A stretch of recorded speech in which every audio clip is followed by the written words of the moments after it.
আজি এই সময়ত যেহেতু লকডাউন চলি আছে সেই কাৰণে অষ্টম শ্ৰেণীৰ অসমীয়া মাধ্যমৰ ছাত্ৰ ছাত্ৰীৰ বাবে অধ্যায় 6 অলপ বুজাই দিবলৈ লৈছো ছাত্ৰ ছাত্ৰীসকলৰ যাতে সুবিধা হয়। পাঠটোৰ নাম হ'ল দহন আৰু শিখা। যদিও শ্ৰেণীত শিকোৱাৰ দৰে সকলো সুবিধা ইয়াত নাই, তথাপি ছাত্ৰ ছাত্ৰীসকলৰ কিঞ্চিত লাভ হ'ব বুলি ভাবি এই প্ৰয়াস হাতত লোৱা হৈছে।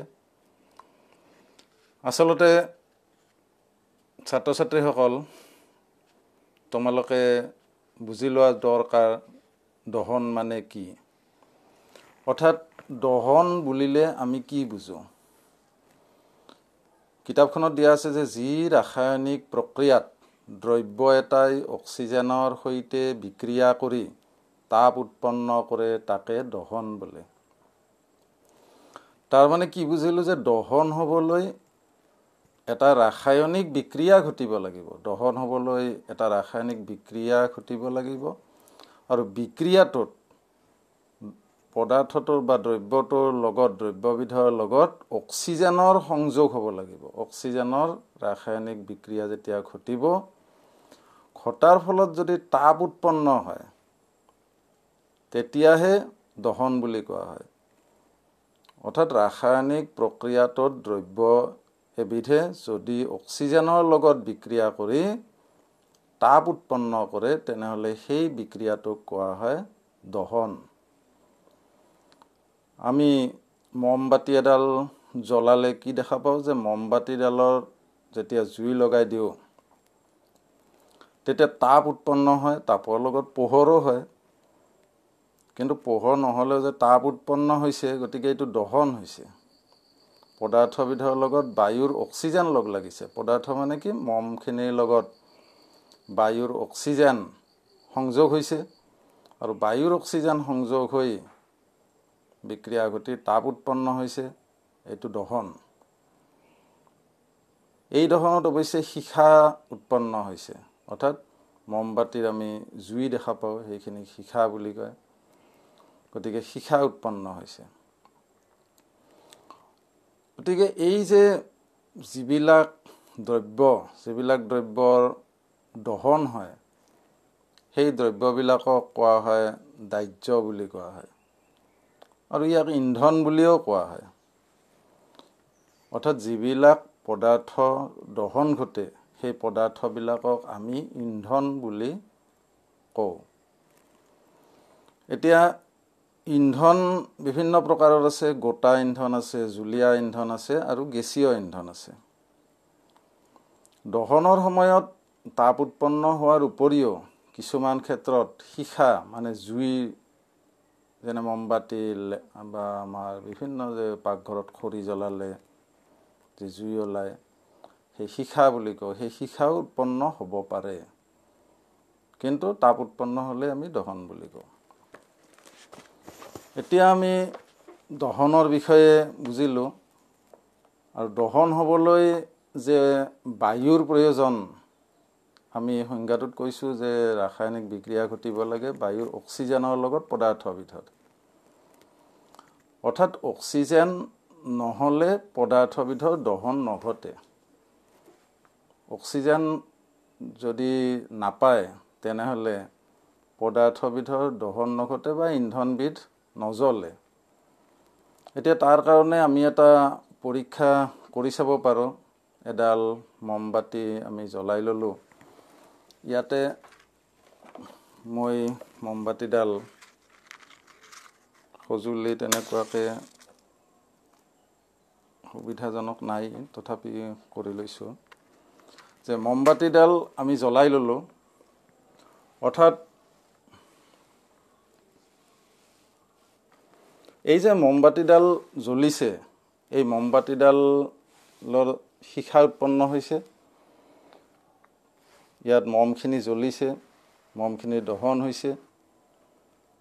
কিন্তু এই দহনত যে অক্সিজেনৰ প্ৰয়োজন, অক্সিজেন যে দহনত লাগে, সেই কথাটো আমি কেনেকৈ প্ৰমাণ কৰিব পাৰোঁ যে এতিয়া আমি এটা গ্লাছেৰে কাঁচৰ গ্লাছেৰে আমি এইটো যদি আমি ঢাকি দিওঁ মমডাল আমি ঢাকি দিলোঁ আৰু অলপ সময় পিছত আমি যদি মমডাল চাই থাকোঁ দেখা পাম যে মমডাল নুমাই গৈছে অৰ্থাৎ গিলাচটো ঢাকি দিয়াৰ পিছত মমবাতিডাল নুমাই গ'ল কাৰণটো কি যে আগতে মমবাতিডাল জ্বলি আছিল কিন্তু যেতিয়া গিলাচটো ঢাকি দিলোঁ তেতিয়া গিলাচৰ ভিতৰত যি অলপমান বায়ু আছিল তাত থকা অক্সিজেনখিনিৰে কিছু সময় মমবাতিডাল জ্বলিল তাৰপিছত বাহিৰৰ বায়ুৰ সংস্পৰ্শ নোহোৱা হ'ল বাহিৰৰ বায়ু গিলাচটোৰে সোমাব পৰা নাই ভিতৰত আৰু বায়ুৰ অক্সিজেনখিনি নোপোৱাৰ কাৰণে মমবাতিডাল কি হ'ল নুমাই গ'ল অৰ্থাৎ আমি বুজিলোঁ যে যিকোনো দহন ঘটিবৰ কাৰণে অক্সিজেনৰ আৱশ্যক সেই অক্সিজেন বায়ুৰ পৰাই সাধাৰণতে পদাৰ্থবিধে লয় ইয়াৰ পিছত আমি যদি চাওঁ আমি অন্য এটা কথাৰ কাৰণে যে যদি মানুহ এজনৰ গাত জুই লাগে তেতিয়া আমি মানুহজনক জুই নুমাবলৈ কি কৰি দিওঁ যে কম্বল এখন মেৰিয়াই দিওঁ কম্বল মেৰিয়াই দিলে কি হয় যে বায়ুৰ যি অক্সিজেন বায়ুৰ অক্সিজেনৰ সংস্পৰ্শলৈ জুইখিনি আহিব নোৱাৰে অৰ্থাৎ মানুহজনৰ গাত যি জুই লাগিছে সেই জুইখিনি জ্বলিবলৈ বায়ুৰ অক্সিজেনৰ প্ৰয়োজন আৰু সেই অক্সিজেন যেতিয়া আমি জুই মানুহজনৰ গালৈ বা জুইখিনিৰ ওচৰলৈ অহাত বাধা দিম তেতিয়া জুইকুৰা নুমাই যায় আৰু সেইকাৰণে মানুহজনৰ গাত এখন ডাঠ কম্বল মেৰিয়াই দিলে জুইখিনি নুমাই যায় কাৰণ বায়ুৰ অক্সিজেন কম্বলখনৰ কাৰণে ডাঠ কম্বলখনৰ কাৰণে মানুহজনৰ গালৈ যাব পৰা নাই অৰ্থাৎ জুই জ্বলিবলৈ বা দহন হ'বলৈ বা ইন্ধন জ্বলিবলৈ বায়ুৰ অক্সিজেনৰ প্ৰয়োজন এতিয়া পদাৰ্থ এটাৰ যে দহন হয় দহন হ'বলৈ পদাৰ্থটো তৎক্ষণাত দহন নহয় যে দিয়াচলে এটা মাৰি দিলোঁ কাগজ এখনত তৎক্ষণাত কাগজখন জ্বলি নুঠে হয়তো কাগজখন যিমান সোনকালে জ্বলিব যদি কাঠ এটুকুৰাত দিয়াচলাইডাল লগাই দিওঁ তেতিয়া সেই কাঠটুকুৰা জ্বলিবলৈ বহুত বেছি সময় লাগে অৰ্থাৎ কাঠটুকুৰাত দিয়াচলাইৰ কাঠিডাল লগাই থ'লে দিয়াচলাইৰ কাঠি পুৰি শেষ হৈ যাব কিন্তু কাঠডাল নজ্বলে কিন্তু কাগজ এখন জ্বলে তাতকৈও সোনকালে আমি যদি পেট্ৰল আমি ঘৰত এইটো কৰিব নোৱাৰোঁ কিন্তু কেৰাচিন লগোৱা কাপোৰ এখনৰ ওচৰত যদি আমি দিয়াচলাইৰ কাঠিডাল মাৰি দিওঁ তৎক্ষণাত জ্বলি যায় কিন্তু পেট্ৰলৰ ওচৰত আমি এইটো কৰিব নালাগে পেট্ৰল অতি প্ৰজ্বালক অতি তৎক্ষণাত জ্বলে আমি LPG দেখিছোঁ ভাত ৰন্ধা যে গেছ সেই গেছত আমি যেতিয়া স্ফুলিংগ অলপমান লাইটাৰটোৰ স্ফুলিংগৰ দ্বাৰাই কি হয় গেছখিনি জ্বলি যায় অৰ্থাৎ অতি কম সময়তে গেছ জ্বলে কেৰাচিনত তাতকৈ অলপ হয়তো বেছি সময় লাগে কাগজখন জ্বলিবলৈ তাতকৈ অলপ বেছি সময় আৰু কাঠটুকুৰা জ্বলিবলৈ আৰু বেছি সময় অৰ্থাৎ যিমান সময় গৰম কৰিলে সেই পদাৰ্থটো জ্বলে ইন্ধন এটা জ্বলিবলৈ তাক এটা নিম্নতম উষ্ণতালৈ গৰম কৰিব লগা হয় যি নিম্নতম উষ্ণতাত দ্ৰব্য এটা জুই লাগে তাকেই কোৱা হয় জ্বলন উষ্ণতা দ্ৰব্য এটাত জুই লাগিবলৈ কিছুমানক কম সময় লাগে কিছুমানক বেছি সময় লাগে ফটকা ফুটাওতে আমি দেখিছোঁ যে দিয়াচলাইৰ কাঠিডাল নিয়াৰ লগে লগে তত প্ৰায় কম সময়তে সেই ফটকাটো জ্বলে গতিকে এই যিখিনি সময় জ্বলিবলৈ তাক প্ৰয়োজন অৰ্থাৎ এই যে দিয়াচলাইৰ কাঠিডাল লগাই লৈ আছোঁ তাত লগাই ধৰিছোঁ বস্তুটোত তেতিয়া দিয়াচলাইৰ তাপে কি কৰিছে বস্তুটো গৰম কৰি আছে আৰু সেই যিখিনি গৰম হ'লে বস্তুটো জ্বলে সেই গৰম কৰিবলৈ যিখিনি উষ্ণতাৰ প্ৰয়োজন সেই উষ্ণতাখিনিকে কোৱা হয় জ্বলন উষ্ণতা অৰ্থাৎ বস্তু এটা জ্বলিবলৈ তাৰ জ্বলন উষ্ণতা পাব লাগে পেট্ৰলৰ জ্বলন উষ্ণতা বহুত কম কাগজৰ জ্বলন উষ্ণতা অলপ বেছি, কাঠখৰিৰ জ্বলন উষ্ণতা আৰু বেছি, অৰ্থাৎ জ্বলিবলৈ বেছি সময় লাগে। তাৰমানে এই কথাটোও আমি এটা পৰীক্ষাৰে চাব পাৰোঁ যে কাগজৰ এটা এনেকুৱাকৈ কাগজ এখন আমি এনেকুৱাকৈ ভাঁজ কৰি লওঁ, ভাঁজ কৰি কাগজৰ এটা আমি বাতিৰ দৰে কৰি ল'ম। কাগজটোৰ এতিয়া এটা যদি মোক এনেকুৱাকৈ এইটো কি হৈ গ'ল, এটা বাতি হৈ গ'ল, এতিয়া বাতিৰ নিচিনা হ'ল।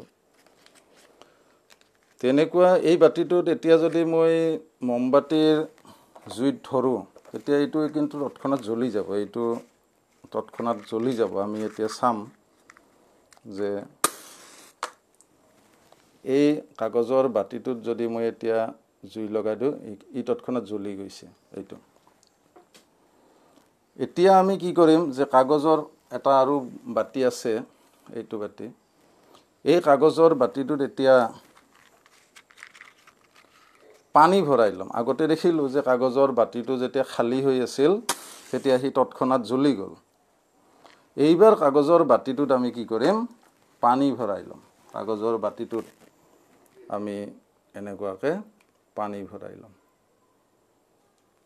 কাগজৰ বাতিটোত পানী ভৰাই ল'লোঁ। পানী ভৰাই আমি মমবাতিৰ শিখাৰ ওপৰত যেতিয়া ধৰিম, মমবাতিৰ শিখাৰ ওপৰত এই কাগজৰ বাতিটো আমি এতিয়া ধৰিম মমবাতিৰ শিখাৰ ওপৰত, তেতিয়া দেখিম যে কাগজখন এইবাৰ জ্বলা নাই, হাতখন পুৰি যায়। এইবাৰ চাম আমি কাগজখন জ্বলা নাই, অৰ্থাৎ এই বাতিটোত আমি তাপ দি আছোঁ, কাগজখন কিন্তু এইবাৰ জ্বলা নাই। আৰু কি দেখিম যে ভিতৰৰ বাতিটোৰ পানীখিনি গৰম হৈ গৈ আছে, ভিতৰৰ বাতিটোৰ পানী গৰম হৈ গৈ আছে, অৰ্থাৎ কাগজখন এইবাৰ আমাৰ জ্বলা নাই। কিয় জ্বলা নাই এইবাৰ, যে নজ্বলা কাৰণটো হ'ল পানী উতলি যাব, কিন্তু কাগজখন এইবাৰ বাতিটোত পানী থকাৰ কাৰণে কাগজখন নজ্বলে।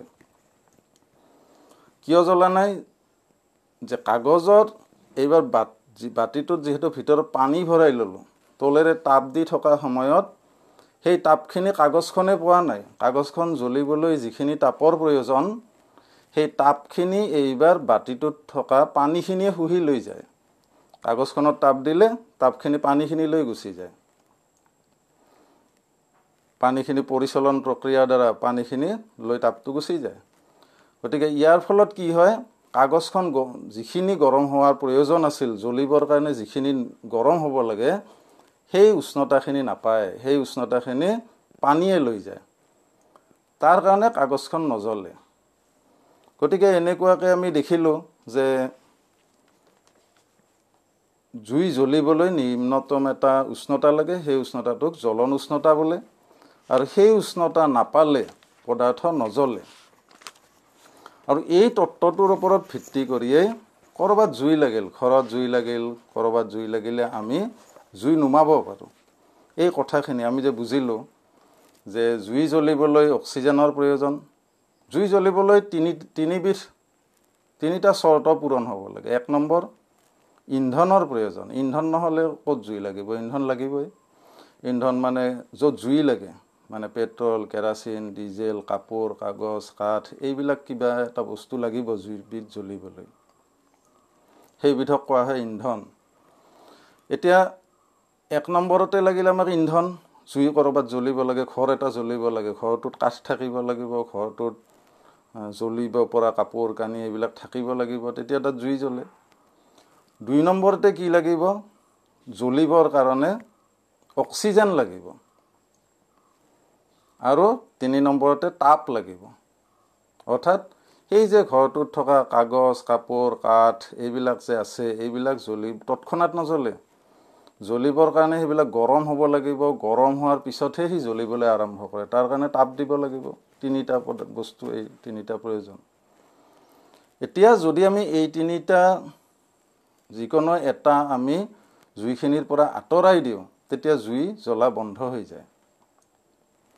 ক'ৰবাত জুই লাগিছে, তেতিয়া আমি কি কৰিলোঁ যে ইন্ধনটো তাৰ পৰা গুচাই দিলোঁ, তেতিয়া জানে চিলিণ্ডাৰত জুই লাগিছে, চিলিণ্ডাৰটো যদি আমি কিবা কৈ টানি নি আমি দূৰত থৈ দিওঁ তেতিয়া আৰু ঘৰটোত অসুবিধা নহয়। চিলিণ্ডাৰটো বা চিলিণ্ডাৰটোত জুই লাগিছে, আমি যদি কি কৰোঁ যে তাত এটা অক্সিজেন নোপোৱাকৈ আমি যদি ঢাকনি দিব পাৰোঁ, বা ঘৰ এটাত জুই লাগিছে তাততো সেইটো সুবিধা নাই। ঘৰ জ্বলিলে আমি কি কৰোঁ তাত, তেতিয়া আমি পানী দিওঁ।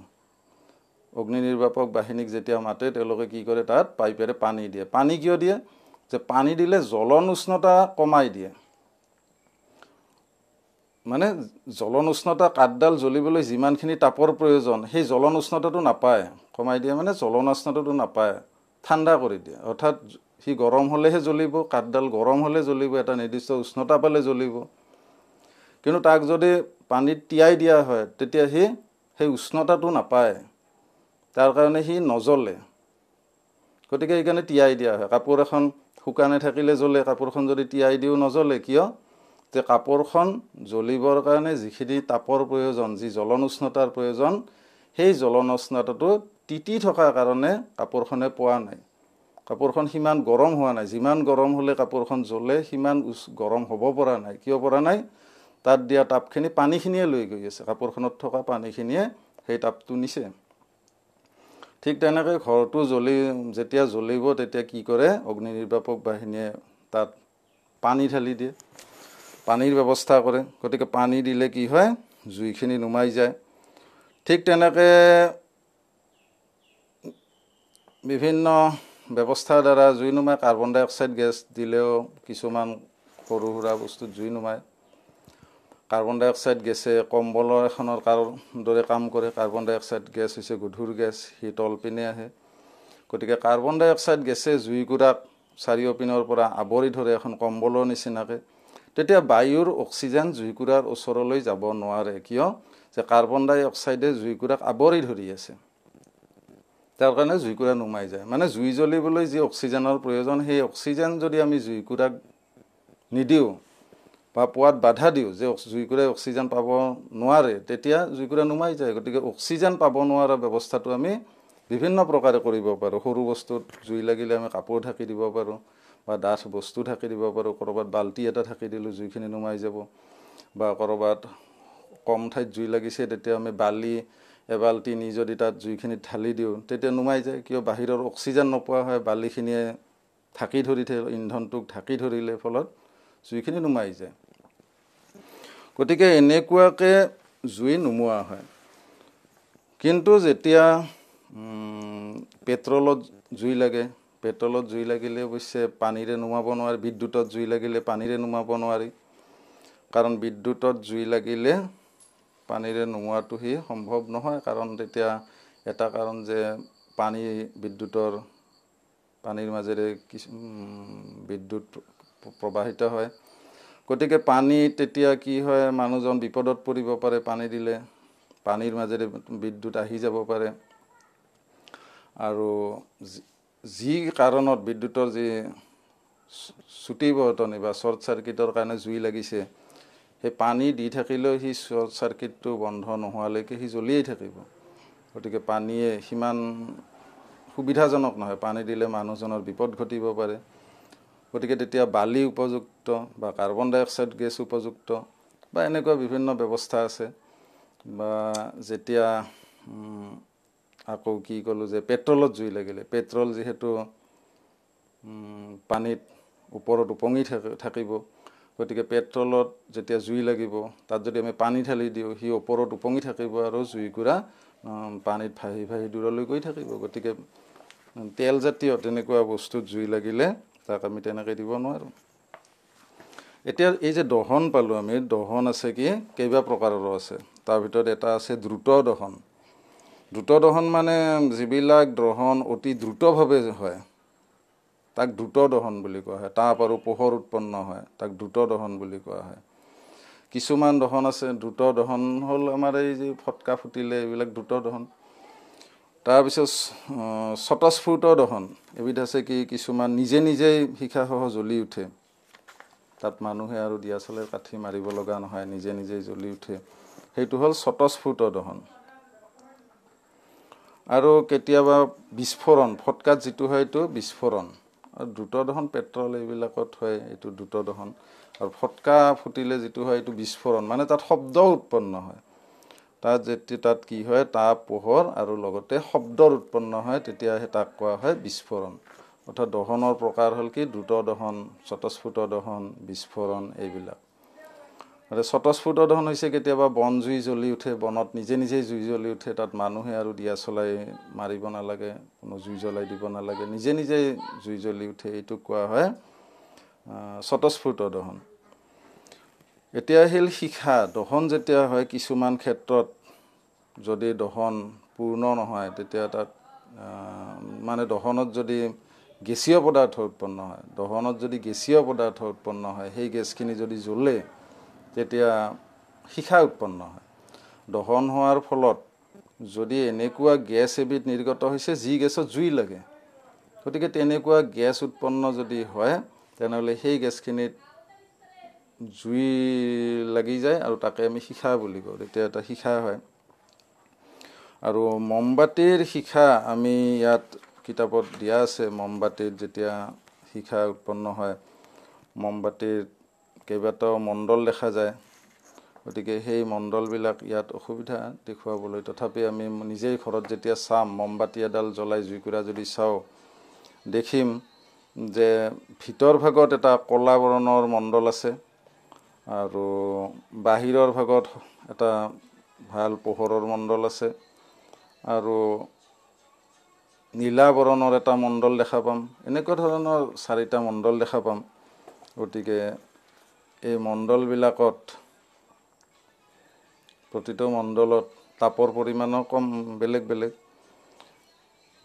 এতিয়া আহিল ইন্ধনৰ দক্ষতা মানে কি ইন্ধন মানে বুজিলোঁ যে যিবিলাকৰ দহন হয় সেইবিলাককে ইন্ধন কয় এতিয়া ইন্ধনৰ দক্ষতা মানে কি যে ইন্ধন এটাৰ 1 কিলোগ্ৰাম যেতিয়া সম্পূৰ্ণ দহনত যিমান তাপ শক্তি উৎপন্ন হয় তাকে ইন্ধনটোৰ কেলৰি মান বোলে আৰু কেলৰি মান যেতিয়া বেছি হয় তাৰমানে তাৰ দক্ষতা বেছি এতিয়া ইন্ধন এটাৰ কেলৰি মান যিমানে বেছি হয় সিমানে ইন্ধনটোৰ দক্ষতা বেছি বুলি কোৱা হয় আৰু কেলৰি মানক কিলো জুল প্ৰতি কেজি এককত প্ৰকাশ কৰা হয় কেলৰি মান হ'ল ইন্ধনৰ দক্ষতা বুজোৱা এটা ৰাশি আৰু কেলৰি মানৰ এককটো হ'ল কি কিলো জুল প্ৰতি কেজি সেই হিচাপত কেলৰি মান যদি আমি চাওঁ কেলৰি মান ইয়াত কিতাপখনত দিয়া আছে বিভিন্ন এই পাঠত যে শুকান গৰুৰ গোবৰ 6000ৰ পৰা 8000 কিলো জুল প্ৰতি কেজি কাঠখৰি 17000ৰ পৰা 22000 এনেকুৱাকৈ কেলৰি মানবিলাক দিয়া আছে আৰু ইয়াৰ দ্বাৰা আমি ইন্ধনৰ দক্ষতা বুজি পাওঁ LPG গেছৰ 55000 কিলো জুল প্ৰতি কেজি অৰ্থাৎ কাঠখৰিৰ হ'ল 17000 আৰু LPGৰ হ'ল 55000 তাৰ মানে LPGৰ দক্ষতা বেছি ইন্ধনৰ যেতিয়া দহন হয় তেতিয়া কিছুমান ক্ষতিকাৰক দ্ৰব্য প্ৰস্তুত হয় সেইটো আমি জনা দৰকাৰ গতিকে কেনেকুৱা যে কাঠ কয়লা পেট্ৰলিয়াম এইবিলাকত যেতিয়া দহন হয় তেতিয়া এবিধ অদাহিত কাৰ্বন কণা এৰি দিয়ে মানে তাৰ দহন হোৱা নাই সেই অদাহিত কাৰ্বন কণাটো আমি ক'লা ৰঙৰ পদাৰ্থ হিচাপে দেখা পাওঁ যেনে কৰবাত কিবা জ্বলিছে তাত যদি আমি পৰিষ্কাৰ কিবা এটুকুৰা পদাৰ্থ ধৰোঁ তাত কি দেখা পাওঁ আমি তাত ক'লা হৈ গৈছে আমি কাজল লগা বুলি কওঁ কাজল লাগিছে অৰ্থাৎ তাৰমানে কি সেইবিলাক অদাহিত কাৰ্বন কণা গতিকে ই কি কৰে মানুহৰ শ্বাস প্ৰশ্বাসৰ বেমাৰ কৰে অৰ্থাৎ ই ধোৱাৰ লগত ওলাই আহে আৰু তেতিয়া ই মানুহৰ শ্বাস প্ৰশ্বাসৰ বেমাৰ কৰে হাওঁফাও লৈ যায় হাওঁফাওত বেমাৰ হয় এই ইন্ধনবোৰৰ যেতিয়া অসম্পূৰ্ণ দহন হয় তেতিয়া কাৰ্বন মনক্সাইড গেছ উৎপন্ন হয় ইন্ধনৰ অসম্পূৰ্ণ দহন মানে ভালকৈ জ্বলা নাই ধোঁৱা ওলাই আছে ধোঁৱা বেছিকৈ নিৰ্গমন হৈছে জুইৰ বৰণটো নীলা ৰঙৰ হোৱা নাই তাত তেতিয়া কাজল প্ৰস্তুত হয় তাত যদি এটা পাত্ৰ ওপৰত লগাই দিওঁ পাত্ৰটোৰ তলিখনত কাজল লাগে মানে এইটোত অদাহিত কাৰ্বন কণা হৈছে সম্পূৰ্ণ দহন হোৱা নাই আৰু এনেকুৱা ক্ষেত্ৰত কাৰ্বন মনক্সাইড গেছ উৎপন্ন হয় ই অতি বিষাক্ত গেছ